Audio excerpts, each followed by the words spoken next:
Everyone, আমি Kaveri. Welcome to my Kaveri's world. কেমন আছেন সবাই? তো আজকে আমি আপনাদের সঙ্গে শুক্তোর রেসিপি শেয়ার করব। তো তোমরা কারা কারা শুক্তো খেতে ভালোবাসো অবশ্যই কিন্তু আমাকে জানিও। তাহলে চলো রেসিপিটা শুরু করা যাক। ফার্স্টে আমি এখানে আগে বড়িগুলোকে ভেজে নিচ্ছি। আর শুক্তোতে বড়ি দিলে বেশ ভালোই লাগে খেতে। তো তারপর এখানে করলাটাও ভেজে নিচ্ছি আলাদাভাবে। আর করলা আমি বেশি দিইনি, একটাই দিয়েছি, কারণ করলা বাড়িতে কেউ খেতে চায় না।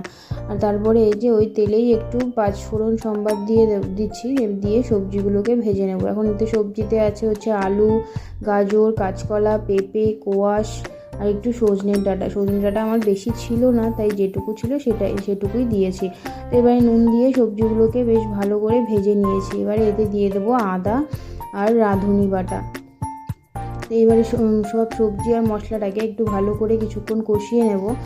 তো কষিয়ে নিয়ে তারপর এতে আমি দুধ অ্যাড করব। এখানে দেখুন আমার মশলাটা বেশ ভালো করে কষানো হয়ে গেছে। এখন এখানে দিয়ে দিচ্ছি দুধ। আপনারা চাইলে জলও দিতে পারেন, কিন্তু এই শুক্তোতে দুধ দিলেই বেশ ভালো লাগে খেতে।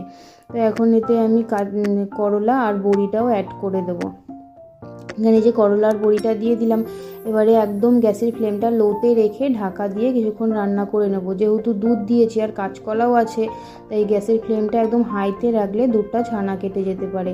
তো এখানে দেখুন আমার শুক্তোটা প্রায় হয়ে এসছে। তো এখানে একটু চিনি দিয়ে দিলাম আর একটু কিছুক্ষণ রেখে তারপরে ঘি দিয়ে নামিয়ে নেব।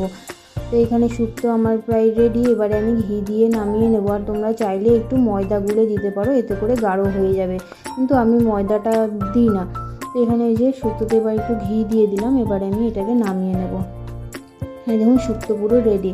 তো তোমরা কারা কারা এই শুক্তো খেতে ভালোবাসো অবশ্যই কিন্তু আমাকে জানিও।